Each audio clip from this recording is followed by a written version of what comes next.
उपस्थित साथियों नमस्कार। उत्तर प्रदेश पुलिस कांस्टेबल की तैयारी करने वाले अभ्यर्थियों, आप सभी को मालूम है कि आप रीजनिंग का जो वजन है, वेट है, ज्यादा है। तो वो 5 चुनिंदा प्रश्न, चुनिंदा का मतलब पहले भी बता चुका हूं, ये पार्ट 2 है, ये दूसरा पार्ट है। आपको बता दूं ये कौन सा है, ये दूसरा पार्ट है, ये पार्ट 2 है चुनिंदा प्रश्न का। पार्ट 1 में जो प्रश्न पूछा था उसका भी हम आज जवाब देंगे। सबसे पहले ये समझ लो, ये क्लॉक से संबंधित प्रश्न, लेकिन क्लॉक में इसे चुनिंदा इसलिए बोला गया है कि हम अक्सर भूल जाते हैं कि समकोण, हम सभी जानते हैं कि समकोण 1 घंटे में 2 बार सुइयां बनाती हैं, 2 से लेकर 10, लेकिन हम कमी को भूल जाते हैं। आप गौर से देखोगे 2 से लेकर 10 तक टोटल 8 घंटे होते, नो डाउट 8 घंटे। और 8 घंटे में जब सुइयां 1 घंटा में 2 बार समकोण बनाती हैं, 2 घंटे में 4 बार बनाती हैं, 3 घंटे में 6 बार, तो 8 घंटे में 16 बार। बिल्कुल ये साफ तौर पे लिख दो कि 8 घंटे में 16 बार। क्या 16 उत्तर होगा? कभी गलती से भी 16 को उत्तर टिक मत कर देना। लेकिन यहां पे ये भी ध्यान रखना है कि शॉर्टफॉल है या नहीं है। 2 से 4 के बीच का वक्त आएगा, 2 से 10 में 2 से 4 के बीच का वक्त भी आएगा, और 8 से 10 के बीच का वक्त आएगा। तो आप जानते हैं कि 2 से 4 में सुइयां जो समकोण बनाती हैं 4 बार नहीं 3 बार बनाती हो, तो 1 की कमी वहां हुई। और 8 से 10 में 2 घंटे जरूर होते, 2 घंटे में 4 बार नहीं 3 बार बनाती है, तो 1 कमी वहां हुई। तो 1 और 1 टोटल 2 कमी हुई, तो इसे बोलते हैं शॉर्टफॉल। अगर आप डिटेल में पढ़ोगे तो आपको यह मालूम चल जाएगा कि शॉर्टफॉल क्यों होता है, क्या कारण है। बस अभी याद रखना, 2 से 4 में 1 की कमी, 8 से 10 में 1 की कमी। अगर 2 से 10 में वो समय आ जाता है तो यही पूछा जाता कि 2 से 7, मतलब 2 बजे से लेकर 7 बजे तक कितने घंटे? 5 घंटे। 5 घंटे में कितनी बार समकोण बनाएंगे? 10 बार। क्या कमी होगी? 1 कमी होगी, तो 9 बार आंसर हो जाएगा। लेकिन ध्यान रखिए, क्योंकि यहां पे 2 से 4 का वक्त शामिल है, 8 से 10 का समय सम्मिलित नहीं है, इसीलिए 1 की कमी हुई। तो ये ध्यान रखना, ये कंसेप्ट बहुत क्लियर रखना क्लॉक का। 24वें रैंकिंग का प्रश्न। रैंकिंग में एक ऐसा प्रश्न आता है जब आपको बीच निकालने बोलता है। जैसे यहां बोला F और R के बीच कितने विद्यार्थी बैठे हैं, आपको टोटल पता है, लेकिन इसमें कभी कभी एक दिक्कत होती है कि टोटल की जो संख्या है ये बाएं और दाएं से 17 और बाएं से कितना? 19। दाएं और बाएं के जो सम है, योग है, ज्यादा है या कम है? ये देखो 17 और 19 होता है हमारा कितना? 17 और 19 होता है 36। इसके योग से ये टोटल पर्सन कितना है? कम है। तो कम है तो इसके लिए एक सिंपल सा फॉर्मूला होता है, हमेशा याद रखना कम है। अगर कुल व्यक्ति की संख्या 40 होती है तो 4 हो जाता, 40 माइनस 36, 17 और 19 को जोड़ के। अगर कुल व्यक्ति की संख्या इसके योग से, दाएं और बाएं के योग से, या ऊपर नीचे या आगे पीछे के योग से ज्यादा होती तो आप आसानी से घटा के निकाल सकते थे, लेकिन यहां पे कम है। तो इसका एक फॉर्मूला होता है, सिंपल सी बात है, बाएं प्लस दाएं minus left plus right minus total कितना? 24 और 2, क्योंकि 2 व्यक्ति के बीच निकालना इसलिए 2 करा गया है, F और R के बीच। तो कितना है? आप बाएं से देख लोगे तो बाएं से आपको यहां पर दिख रहा है कितना? 19 और ये 17, दाएं से 17 जोड़ दो, 24 प्लस 2 26, तो 36 माइनस 26 कितना हो जाएगा? 10। तो क्वेश्चन का आंसर क्या होगा? 10। ये याद रखना।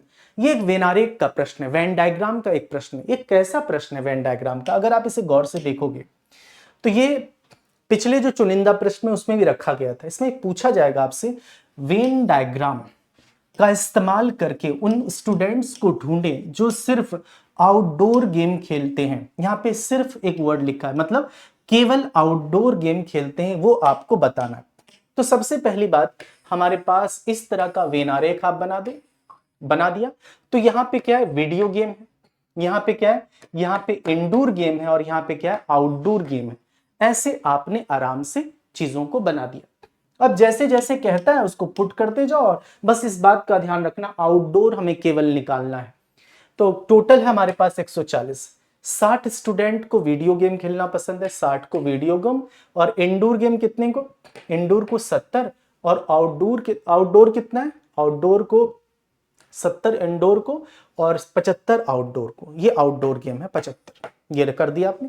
ये 75 मतलब ये टोटल 75 है, और ये 70 मतलब ये टोटल 70 है, और 60 मतलब ये टोटल 60 है।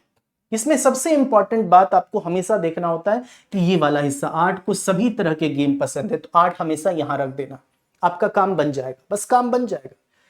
फिर आप पढ़ो इसके अलावा 30 स्टूडेंट को इंडोर और आउटडोर दोनों पसंद है, इंडोर और आउटडोर 30 को पसंद है, ये 8 हो गया तो 22 नहीं होगा, क्योंकि इसमें भी तो 8 में भी तो इंडोर और आउटडोर है और वीडियो गेम भी है, तो 22 हो गया, 22 8 30।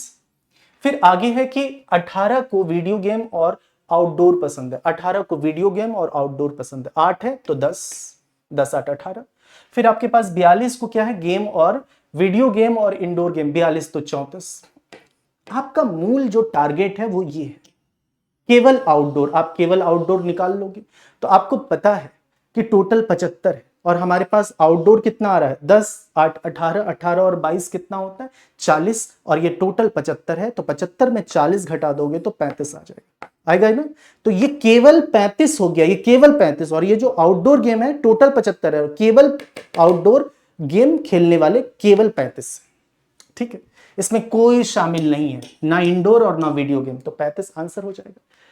उसके बाद जो क्वेश्चन आता है, इस तरह के भी अल्फाबेटिकल से रिलेटेड प्रश्न आते हैं जिसमें डिक्शनरी का रोल होता है, लेकिन कभी कभी हम मात खा जाते हैं, प्रश्न छोटा है, लेकिन इस बात का हमेशा इल्म रखें कि इसका मतलब चुनिंदा का मतलब नहीं है कि वो प्रश्न आउट ऑफ द बॉक्स होगा, वो एकदम समाज से बाहर होगा, नहीं, इसका कतई मतलब नहीं। अंग्रेजी वर्णमाला क्रम में किस शब्द के अक्षर अंग्रेजी वर्णमाला के क्रम में है, क्रम का मतलब, अंग्रेजी वर्णमाला क्रम का मतलब होता है ए के बाद बी, बी के बाद सी, सी के बाद डी, ऐसे सीक्वेंस में होना चाहिए। तो यहां देखो सी के बाद ओ है, नहीं होगा, ई के बाद एन, ठीक बात है, एन के बाद वी, ठीक है, लेकिन फिर ई कहां से आया, ये भी नहीं होगा, बी के बाद एल होता है, ठीक है, आप बोलोगे बी के बाद सी आता है, लेकिन बी के बाद एल आता है ना, सी नहीं है यहां, तो सी कैसे आएगा, एल के बाद ओ, फिर पी और फिर एस, तो ये हो जाएगा आंसर। और ये ए के बाद डी, ठीक है, लेकिन आर क्यों आएगा, तो ऑप्शन सी। इसको हम कहना चाहता है कि आपको एक अकॉर्डिंग अल्फाबेटिकल ऑर्डर में अरेंज करना है।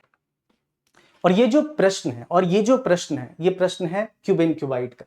क्यूबिन क्यूबाइड का जब भी आप प्रश्न देखते हो, ये 3D फिगर पे बेस्ड है। 3D फिगर का मतलब है कि सिंपली आप ये ध्यान रखना, कभी कभी हम क्या होता है कि हम ये सोचते हैं कि इधर कोई नहीं है, इधर भी है, तो इसलिए ऐसे आप बनाना, जब भी बनाना इसको इसी तरह से बनाना, ऐसे बनाना, इसको जब भी बनाना ऐसे बनाना, तो चीजें दिक्कत होगी ही नहीं, आप आराम से बना लोगे। जैसे यहां पर कितने हैं, यहां पर आप देखोगे तो कितने हैं, 2 हैं सर, यहां पर बताने का प्रयास 3 है, और यहां देखोगे तो 2 है, क्योंकि ये ऊपर की तरफ इसलिए 3 है, ये 2 है, 2 तो होगा ही, इसी शेप में जा रहा है। उसके बाद ये, इसकी बात कर रहा हूं, ये 2 है, लेकिन यहां से करोगे तो ये तो 4 है, ये तो 4 है, सिंपल सी बात है। आ जाओ इसकी बात कर लें तो ये 3 है, ये 4 हो गया, और ये कितना, ये भी 3 है। अब आ जाते हैं यहां पर, ये कितना है, ये 2 है, ये कितना है, यहां की बात करोगे तो 3 है, और ये कितना है, यहां की बात करोगे तो ये 2 है। सबको जोड़ दोगे, जोड़ दो आसानी से, 3 यहां से जोड़ दो, 3 या इस यहां से भी जोड़ना चाहो, 2 3 5 2 7 7 2 9 9 3 12 12 3 15 15 4 19 19 2 21 21 3 24।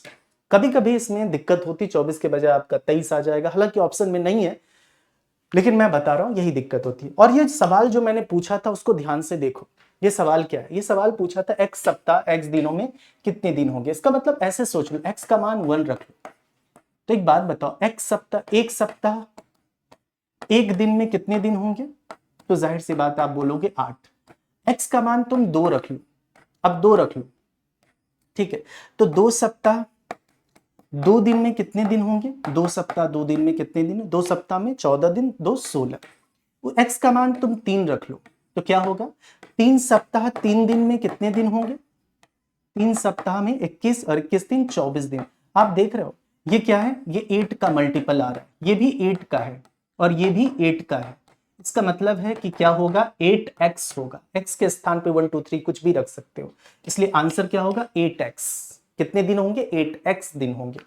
और ये सवाल मैं पूछ रहा हूं आपको, आप कमेंट करके बताना कि 1892 का कैलेंडर कब रिपीट होगा, किस साल समान होगा, ध्यान से बताना। अक्सर विद्यार्थी इसका उत्तर 1920 देते हैं, पहले बता देता हूं 1920 गलत उत्तर है, क्योंकि आप सोचते हो 28 साल बाद, गलत है। कमेंट करके बताना। Thank you so much for joining, धन्यवाद।